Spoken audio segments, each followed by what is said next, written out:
Good morning, my name is Fletch Heinemann. I'm a partner at Cooper Grace Ward specialising in tax and tax disputes. If you're an Australian expat living and working overseas, one of the most important considerations with respect to your residency position is whether there is a double tax agreement between Australia and the country that you're living and working. What we're seeing is that the ATO is often taking a position that if somebody has connections with Australia, they continue to reside in Australia and therefore continue to be a tax resident of Australia for Australian income tax purposes. However, often those clients will also be tax residents of the country that they're living and working overseas. And if there is a double tax agreement between Australia and that country, that double tax agreement then overrides the Australian domestic law to the extent that there's any inconsistency. This can sometimes make it easier to help determine whether somebody is actually an Australian tax resident if they have the benefit of the protection of that double tax agreement. The double tax agreements apply when a person is a tax resident of Australia but is also a tax resident of the country where they are living and working overseas. Now, whether they are a tax resident of that country overseas depends on the domestic law in that country, and that varies from case to case.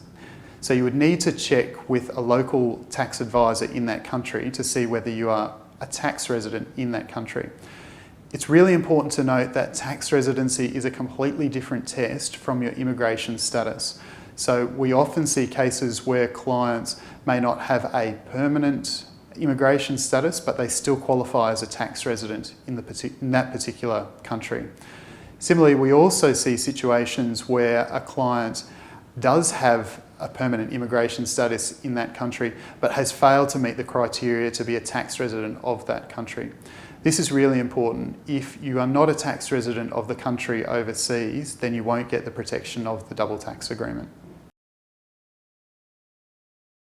So most double tax agreements where Australia is a party contains what we call a residency article.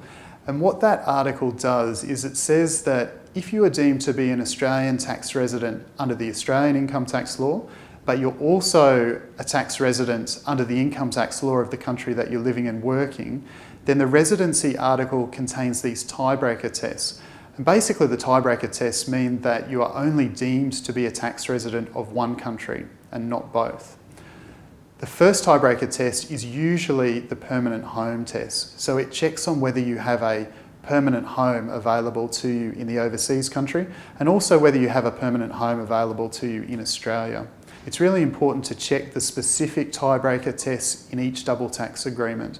They are not the same for each country and they apply in a particular order. So you need to make sure that you are checking the double tax agreement that applies to the country where you're living and working. In any dispute with the ATO, the taxpayer has the burden of proof. So in the case of asserting that you're a tax resident of the overseas country, you'll need to make sure that you have proof that you're actually a tax resident of that country. Sometimes this will come in the form of an advice from an advisor from that country. Sometimes it will be clear from the returns that you lodge in that country or the notices of assessment that you get in that country. But whatever it is, you need to make sure that you keep those records. And this is particularly important because sometimes we find that clients don't keep the records. For example, if their company is just withholding tax on their behalf, it's still important that you get records that confirm that you're a tax resident of that country. In relation to the first tiebreaker test, you need to establish that what you have overseas is your permanent home. So you would need to keep evidence about leases, for example, the rights that you have to occupy the premises, and make sure that qualifies as permanent in the context of the permanent home test.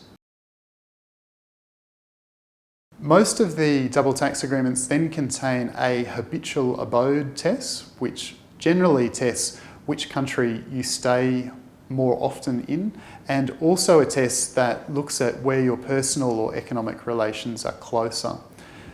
Finally, some double tax agreements contain a test that just looks to a person's nationality.